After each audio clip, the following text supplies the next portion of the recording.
তদন্ত করা হোক। যখন পুলিশ তাকে গুলি করেছে তার শরীর থেকে কোনো রক্তপাত হয়নি। আবু সাইদকে এরা নিজেরাই মেরে জুলাই যোদ্ধা হিসেবে, জুলাই শহীদ হিসেবে প্রমাণ করেছে। যদি সৎ সাহস থাকে আবু সাইদের লাশ আবার উঠান। সংসদের 6টা এনসিপির এমপি 6 জনেরই ব্যাকগ্রাউন্ড শিবির। আমরা জানতে চাই যে কারা আপনার আমার কষ্টের 237 কোটি টাকা প্রতি মাসে ভাতা হিসাবে বরাদ্দ পাচ্ছে। আমরা জানতে চাই কারা তারা, জুলাইকে বিক্রি করে কারা খায়। আরে জুলাই শহীদের টাকা দিয়ে শহীদের বাবা দ্বিতীয় বিয়ে করেছে।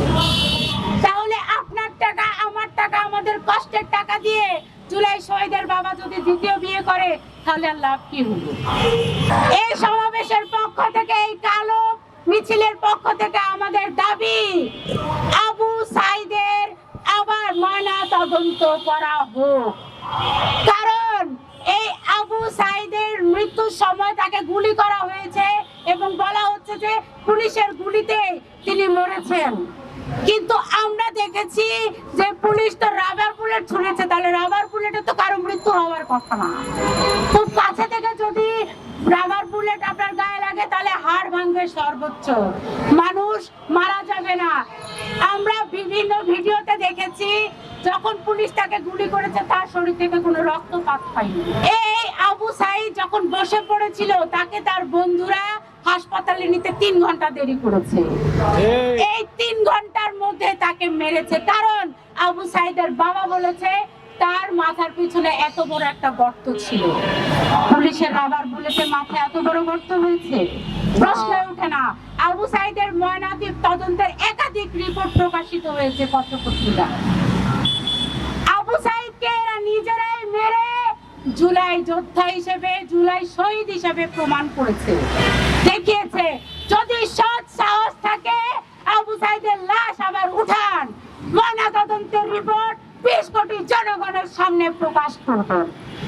আর এরা কথায় কথায় বলে আমাদের 1971-এ আমাদের যে ভাইরা শহীদ হয়েছে তাদের লাশ যদি না উঠায় তাহলে এদের লাশ উঠানো হবে না।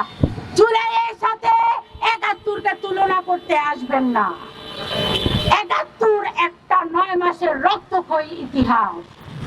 ধর্ম, বর্ণ, বৈষম্য সব নির্বিশেষে মানুষ এই 71-এ ঝাঁপিয়ে পড়েছিল।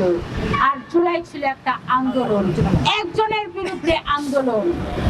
আপনারা বলেছিলেন কোটা থাকবে না, কোটা থাকবে না। আমরা কি দেখেছি? এই কোটাতে উপদেষ্টা হয়েছিল, এই কোটাতেই এখন এমপি হয়েছে।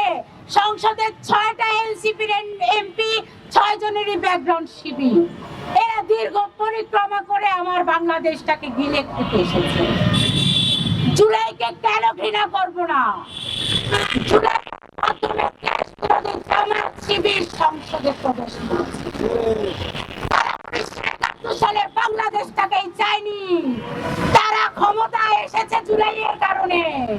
এই জুলাইয়ের কাজে আমার বাংলাদেশ চিপিয়ে খেতে যাচ্ছে। কত বড় সাহস! বাংলাদেশের 55 বছরের ইতিহাসে আমেরিকার স্বাধীনতা দিবস আমার বাংলাদেশের আমার সোনার বাংলাদেশ মার্কিনীদের কাছে বিক্রি করে দেয় বাণিজ্য চুক্তি করে। এই ছিল জুলাই, এই ছিল ইউনূসের মনে। উপদেষ্টারা কোথায়? দেশে দেশে সবার সাথে দ্য নিউজ।